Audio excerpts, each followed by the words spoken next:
வணக்கம் மக்களே, இந்த வீடியோவில் எவிக்ஷன் அப்டேட் தான் வந்து பார்த்தீங்கன்னா பார்க்க போகிறோம். இவங்க எவிக்ஷன் அப்டேட் போடுறதுக்குள்ளே நம்மள தோழியை முடிச்சிடுவாங்க போல இருக்கு. அப்படி தான் வந்து பார்த்தீங்கன்னா தொடர்ந்து போயிட்டு இருக்கு அப்படி தான் சொல்லும். ட்விஸ்ட்டு மேலே ட்விஸ்ட்டு மாற்றி அடிக்கிறாங்க. உள்ள ஒன்று டிஸ்கஸ் பண்ணுறாங்க, வெளில ஒன்று இது பண்ணுறாங்க, இம்ப்ளிமெண்ட் பண்ணுறாங்க. அப்படிங்கிற மாதிரி தான் வந்து பார்த்தீங்கன்னா நடந்துகிட்டு இருக்கு. ஸோ இன்னைக்கான எவிக்ஷன் யார் என்ன நடந்துச்சு அப்படி தான் இந்த வீடியோவில் வந்து பார்க்க போகிறோம். ஸோ அது கூட சேனலில் புதுசாக பார்க்குறீங்க அப்படின்னா எக்ஸ்க்ளூசிவ் அண்ட் லைவ் அப்டேட்டுக்கு நம்ம சேனலை மறக்காமல் சப்ஸ்கிரைப் பண்ணிக்கோங்க. கூட வீடியோக்கு ஒரு லைக் கொடுத்தீங்கன்னா எனக்கு ஒரு பெரிய மோட்டிவேட்டாக இருக்கும். ஸோ மறக்காமல் லைக் பண்ணி சப்போர்ட் பண்ணுங்கள். இன்னைக்கான எவிக்ஷன் வந்து பார்த்தீங்கன்னா அன்சிதா அப்படின்னு சொல்லி காலையில் வந்து பார்த்தீங்கன்னா ஒரு அப்டேட் வந்து போட்டிருந்தோம். அன்சிதா தாங்க எவிக்ஷன் ஆக வேண்டியது. டிஸ்கஷன்லையுமே வந்து பார்த்தீங்கன்னா ஒரு 3 பேரோட கார்டு இருந்துச்சு. அதில் 2 பேர் கார்டு வந்து பார்த்தீங்கன்னா அன்சிதா அண்ட் ஜெஃப்ரியோட அந்த எவிக்ஷன் கார்டு காட்டுவாங்க இல்லையா, அந்த கார்டு தான் ரெடி பண்ணி வச்சுட்டாங்க. ஸோ நமக்கு உள்ள இருக்கக்கூடிய கொடுத்த ஆள் வந்து பார்த்தீங்கன்னா அந்த அப்டேட் தான் வந்து பார்த்தீங்கன்னா கொடுத்துருந்தாப்புல. இன்னைக்கு வந்து பார்த்தீங்கன்னா அன்சிதாவை எவிக் பண்ணுற மாதிரி, நாளைக்கு வந்து பார்த்தீங்கன்னா ஜெஃப்ரி எவிக் பண்ணுற மாதிரி தான் பிளானு. பட் கடைசியில் விஜய் சேதுபதி அவர்கள் கார்டை மாற்றி எடுத்துகிட்டு வந்துட்டாரா இல்லை வேற எதுவும் நடந்துச்சா என்னங்கிறது தெரியல. டபக்குன்னு என்ன பண்ணிட்டாரு அப்படின்னா ஜெஃப்ரி தான் எவிக்ட் அப்படின்னு வந்து சொல்லிட்டாங்க. காலில் வரைக்கும் ஷூட் ஷார்ட் ஆகிற வரைக்கும் வந்து ஷூட்டு ஷார்ட் ஆகிற வரைக்கும் இந்த இதுதான் வந்து பார்த்தீங்கன்னா இருந்துச்சு. பட் இப்போ திடீர்னு மாறினதுக்கு வந்து பார்த்தீங்கன்னா அந்த ஷூட்டு முடிஞ்சு வெளில வந்தவங்க சொன்னதுக்கு அப்புறம் தான் தெரியுது, என்னடா ட்விஸ்ட் அடிச்சிட்டீங்க, இது உங்களுக்கு ட்விஸ்ட் இல்லடா, ரிவ்யூவர் ஆகி எங்களுக்கு ட்விஸ்ட் அப்படிங்கிற மாதிரி ஆயிடுச்சு.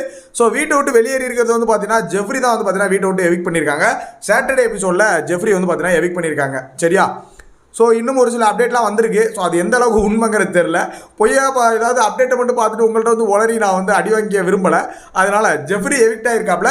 அன்சிதா வந்து பார்த்தீங்கன்னா நாளைக்கு எவிக்ஷன். டக்குன்னு வந்து பார்த்தீங்கன்னா நம்ம ஆடியன்ஸ் எல்லாருமே என்ன நினச்சிருவாங்க அப்படின்னா, பாத்தியா நான் தான் அன்சிதா எவிக்ஷன் இல்லைன்னு சொன்னனே பாத்தியா அப்படின்லாம் சொல்லிக்கிட்டு இருப்பீங்க.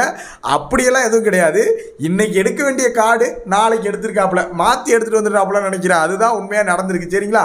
அதனால் ஆக மொத்தத்தில் அக்கா தம்பி 2 பேரையும் வீட்டுக்கு பார்சல் தான். ஜெஃப்ரியை கேரளா, அவர் கேட்ட மாதிரி ஜெஃப்ரிக்கு கேரளாவுக்கு ஸ்ட்ரைட்டாக ஒரு டிக்கெட்டு, அன்சிதாவுக்கு இந்த ஜெஃப்ரி வீட்டுக்கு ஒரு டிக்கெட்டை போட்டு 2 பேரையும் மாற்றி அனுப்பிட போகிறாங்க. அது நல்லா தெரிஞ்சு போச்சு. சரிங்களா? ஸோ இந்த வாரத்தோட eviction double eviction Anshitha and Jeffrey. Saturday எபிசோடில் ஜெஃப்ரி வந்து பார்த்தீங்கன்னா எவிட் ஆறாரு. சண்டே எபிசோடில் அன்சிதா வந்து எவிட் ஆறாங்க. இப்போ என்னன்னா சோசியல் மீடியாவில் unfair eviction Anshitha unfair eviction 1000 பேர் கூவிட்டு கிடக்குறாங்க. அதுக்கு காரணம் என்ன அப்படின்னு எனக்கு தெரியல. எனக்கு தெரிஞ்சது ஃபேர் தாங்க. இதுக்கு மேலே ஃபில்டர் பண்ணால் வேறு எவிக்ஷன்லாம் கிடையாது அங்கே வீட்டுக்குள்ளே. சரிங்களா? அன்சிதா ஜெஃப்ரியை கம்பேர் பண்ணும்போது எனக்கு தெரிஞ்சு எல்லாருமே ஓரளவுக்கு ஓகேன்னு தான் நினைப்பேன். வேணா விஷாலை கொஞ்சோண்டு வச்சுக்கலாம் ஒரு ஓரமாக. ஓகேவா? மற்றபடி இந்த வீடியோ பற்றி உங்களோட ஒப்பீனியன் என்ன, இந்த 2 பேரோட எவிக்ஷன் பற்றி உங்களோட ஒப்பீனியன் என்ன அப்படின்னு மறக்காம கமெண்ட்டில் போட்டு விடுங்க. நெக்ஸ்ட் வீடியோ மீட் பண்ணுறாங்க. தேங்க்ஸ் ஃபார் வாட்சிங்.